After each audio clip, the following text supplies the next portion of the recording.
Hello, ladies and gentlemen, and welcome to the BoxPod. I'm your host, Danny Howard, and I hate it when a plan falls apart. I mean, you invest a lot of time into something. You got something that not only you're looking forward to, but a lot of people are looking forward to, and then it goes to shit. And it's not your fault. There's nothing you can do, but the collateral damage is your best laid plans just totally turn to shit. That's pretty much the situation we have going into this weekend. Now, in case you've been under a rock, Deontay Wilder versus Alexander Povetkin was supposed to happen this weekend. It was supposed to be the highlight of a pretty packed weekend, but no fight commanded as much intrigue or attention as Wilder going to Russia to fight his mandatory opponent, Alexander Povetkin, which a lot of people thought that him and his camp, led by Al Heyman, was trying to put off for a very long time. Now, we were only days away from the fight until we got the news that Alexander Povetkin tested positive for meldonium, a banned substance by the World Anti-Doping Agency. Because of that positive test, which were conducted by the VADA in conjunction with the WBC, they are no longer fighting.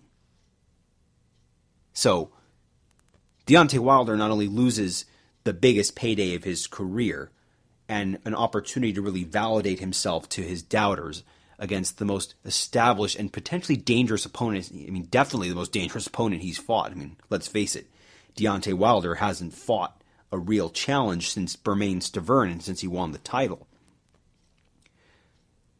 But there was the possibility that this could be something worse. This can turn into a disaster, particularly if the fight continued. And Povetkin's party did try to get the fight to definitely continue by saying that the amount of meldonium, which was minor, as according to the VADA's report, was not enough to violate the code of the WADA, that he had so little in his system that it couldn't be determined as a factor in canceling the fight.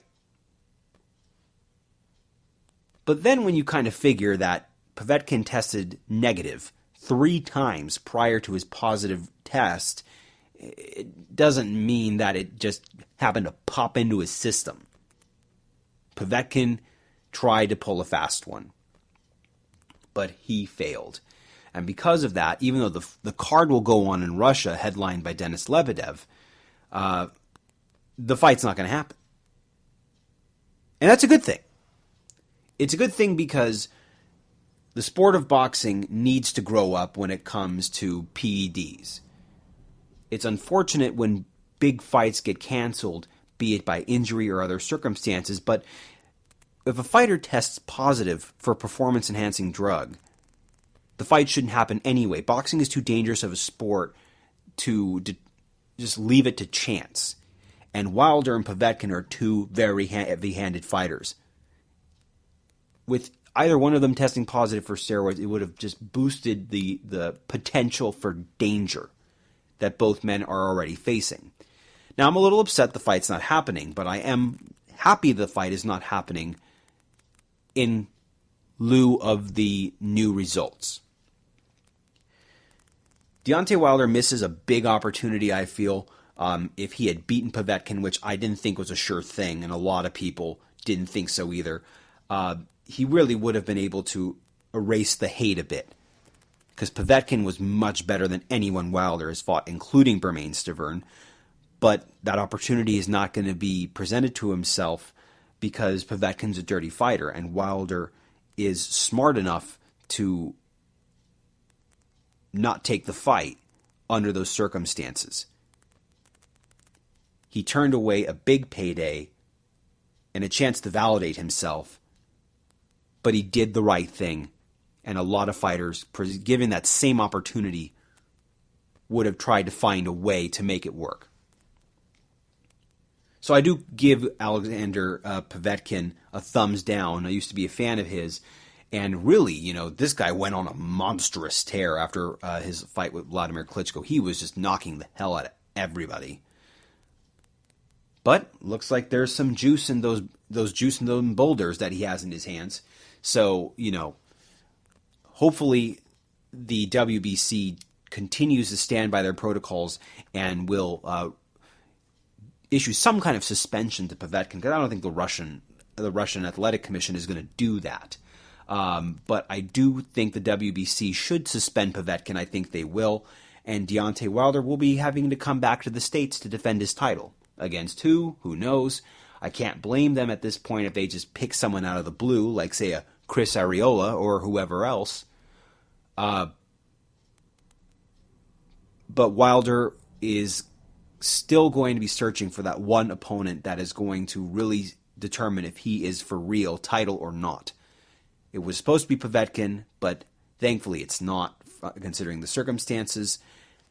That fight's dead in the water, but there's still a fight weekend ahead of us. In place of Wilder Povetkin, on Showtime there is a triple header featuring 3 of the best junior middleweights in the world.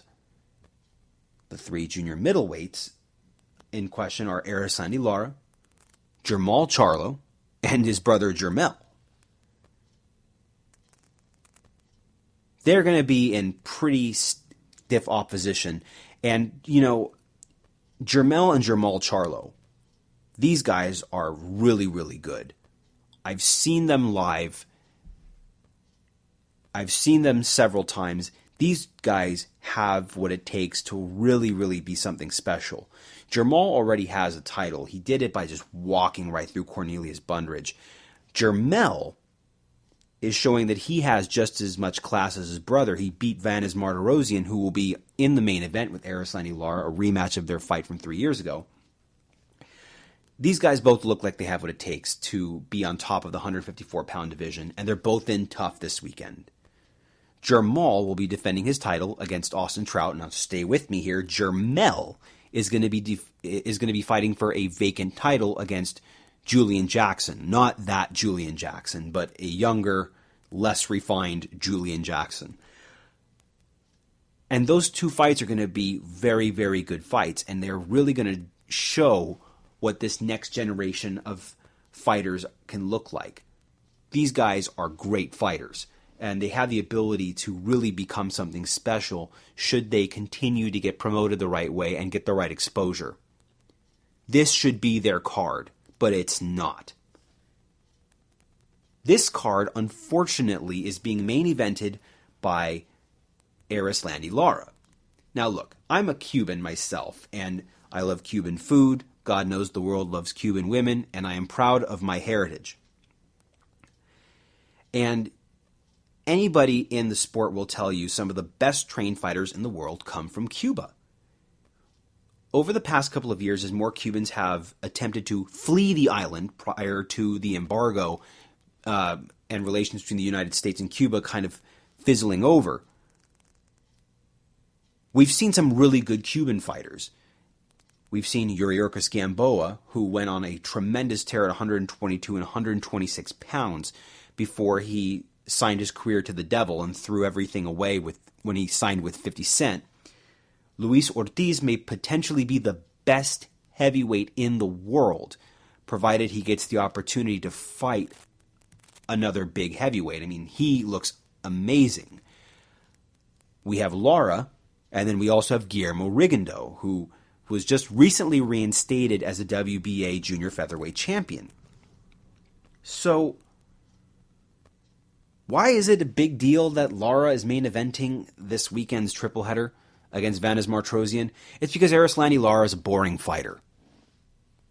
And as much as I love my Cuban fighters, and as much as I root for them and my heart goes out for them, I still can keep an open mind, and I know what my eyes tell me. Erislandy Lara is a boring fighter. And the fact that he is main eventing a card is not going to do any favors to the Charlo brothers, who really should be featured this weekend, not Erislandy Lara. But maybe I'm wrong. Look, anybody in the business will tell you, I'm talking about trainers, I'm talking about fighters, coaches, anyone will tell you that the best classically trained fighters in the world come from Cuba. Down there, they teach boxing as an art. Very established amateurs, Olympians, but not a lot of professional fighters due to, again, the sour relations between the U.S. and Cuba. They are the masters of their craft, and we've seen Lara, we've seen Rigondeuax, we've seen Gamboa to a lesser degree. He's not as well refined as those two are. They show boxing in the most purest of forms, as an art style. The most hardcore fight fans can appreciate what they see in the ring. But the most hardcore fight fans is like a microcosm of the overall fans in the sport. They are not entertaining fighters. And because they are not entertaining fighters, they do not make entertaining fights. And it's mind-boggling how Lara is able to continually get into main event after main event. I know he's with Al Heyman, so that's going to do it for him. But how he keeps getting on top of these cards is just mind-boggling. Last year, Erislandy Lara defended his WBA junior middleweight title twice. Once against Delvin Rodriguez, old, faded, rusty, ready to go, had absolutely no chance against Lara. And Lara carried him. He was hitting him with everything he got, and he carried him to the final bell. Unbelievable. Now he follows that up with a better performance against an equally faded, shot, and rundown Jan Zavik. But look, Erislandy Lara and Guillermo Rigondeuax, these are two guys that are promotional poison for whatever cards they're going to be on, because people already expect them to be boring. And they have boring in their DNA. And it's unfortunate because they cannot fathom to do anything besides what they're disciplined to do. Look, most of these guys that Lara and Rigondeuax fight have an ocean of skill between them. But instead of taking them in those deep waters and drowning their opponents, they let them sail on the waters and get to the other side. Cuban fighters are more classically trained, so they know how to compete. They don't go for knockouts because they're mostly amateur and Olympic fighters, so they don't understand the necessity of having a strong offense, but they're so well skilled that they don't have to fight the way they do. When Rigondeuax fought Nonito Donaire a couple years ago, I thought that if Rigondeuax had just put his foot on the gas, he would have knocked Nonito Donaire out. But he didn't.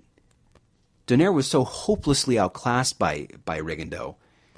And Rigondeuax was fine, just pot-shotting him, countering him, and then letting the fight go the distance. He was beating Donaire up with the little shots that he landed, but he did not go for it. Had Guillermo Rigondeuax knocked Nonito Donaire out, despite how boring of a fight it was, and it was a boring fight, Rigondeuax would have had a much easier time going forward with his career based off of the strength of that win, despite whatever comes before it. Knockouts, people love knockouts. They forget what happened prior to it. They just focus on what happens up to it. But Rigondeuax didn't do that. He also didn't do that against Joseph Agbeko. And that was probably one of the worst fights that was ever shown on TV, period. Agbeko just stood in front of him, and Rigondeuax just threw maybe one punch at a time. The aforementioned fights with Lara against Rodriguez and Zavik, same thing. This is a guy that